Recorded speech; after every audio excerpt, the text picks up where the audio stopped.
Before we begin, I need to make you a promise. This isn't just another travel story, it's about failure, specifically, getting rejected by 100 Korean girls. Yes, you read that right, 100. It sounds crazy, maybe even a little sad, and trust me, at times it was. But stick with me until the end. There's a twist that changed everything. This story is about facing fears repeatedly and discovering what lies beyond. It's filled with awkward moments, a bruised ego, and incredible kindness. It's about how trying to find a date led me to find something much more important, myself. So, grab a cup of tea, get comfortable, and travel with me back to Seoul. Let's walk through the crowded streets, feel the sting of rejection, and discover the beauty of letting go. Let's start at the beginning. I arrived in Seoul on a cool autumn evening. The city was electric, neon signs painted the sky, and the air buzzed with a language I didn't understand. As a tall, lanky guy from South Africa, I stood out. My heart was a mix of excitement and nervousness. I was here to explore and connect. But I had a secret mission. Overcome my fear of rejection by talking to strangers, specifically by asking Korean girls out. My plan was simple. Approach a girl, be polite, and ask for her number. What could go wrong? Well, a lot. For 3 days, fear won. I explored but didn't talk to anyone. Finally, I gave myself an ultimatum. Talk to one person today. I had no idea this small step was the beginning of a journey involving 100 no's and one life-changing yes. I found my target near a university campus. My heart was pounding, echoing in my ears with every step I took. The city was alive with the energy of students, laughter, and the distant hum of traffic, but all I could focus on was the challenge ahead. I felt like an undercover agent, except my mission was to face my own fear of rejection. I rehearsed my line over and over in my head, barely above a whisper. "Excuse me, I'm new here, and I was wondering if you could recommend a good coffee shop." It sounded simple, but in that moment, it felt like the most difficult sentence in the world. My palms were sweaty, and I could feel my voice trembling before I even spoke. I took a deep breath, walked over, and tapped her gently on the shoulder. Time seemed to slow down as she turned to face me. I could feel every eye on the street, even though I knew no one was really watching. What came out was a collection of nervous sounds, half words, half apologies. My carefully practiced line dissolved into a jumble of syllables.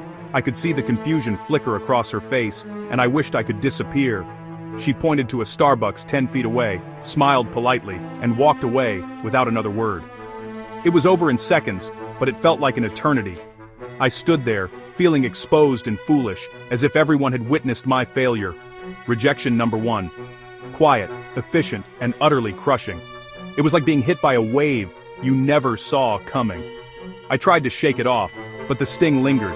I walked to that Starbucks, not for coffee, but because I didn't know what else to do. My feet moved on autopilot, carrying me inside to a small table by the window. I stared at the menu, but my mind was replaying the encounter on a loop. I thought about abandoning the project right then and there. Maybe this was a terrible idea. Maybe I wasn't cut out for this kind of challenge. The embarrassment felt heavy, and I wondered if it was worth it. But then, a rebellious thought crept in. I'd survived one rejection. It hadn't killed me. Could I survive another? Maybe. Just maybe. I could learn something from this discomfort. Maybe the goal wasn't to get a yes. Maybe it was to get comfortable with no.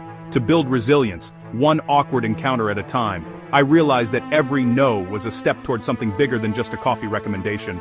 With that thought, I finished my coffee. The mission wasn't over. It was just getting started. I felt a flicker of determination, a tiny spark that maybe, just maybe, I could do this.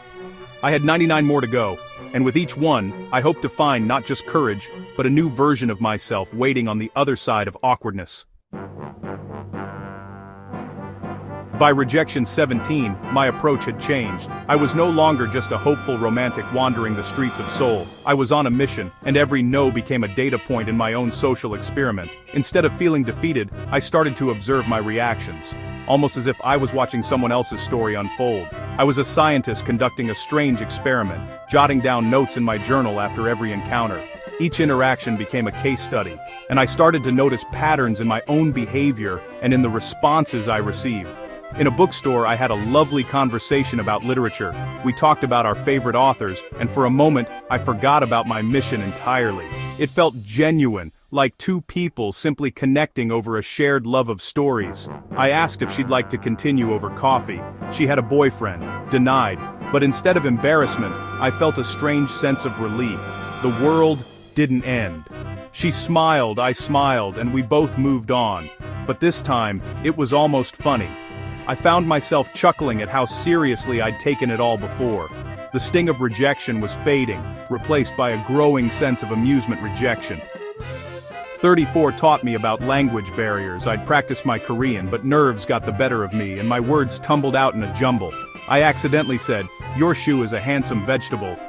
The look of confusion on her face was priceless, and then we both burst out laughing.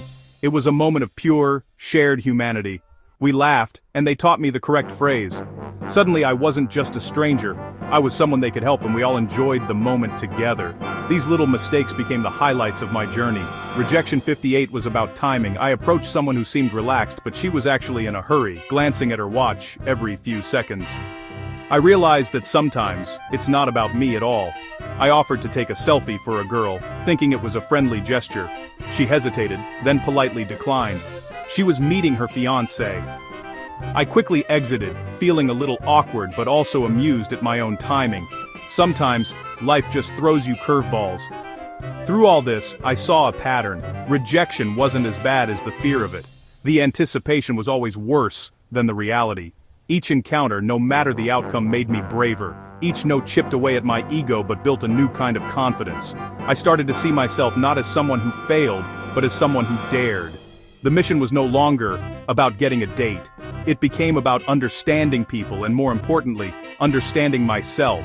It was about collecting stories and learning to laugh at myself.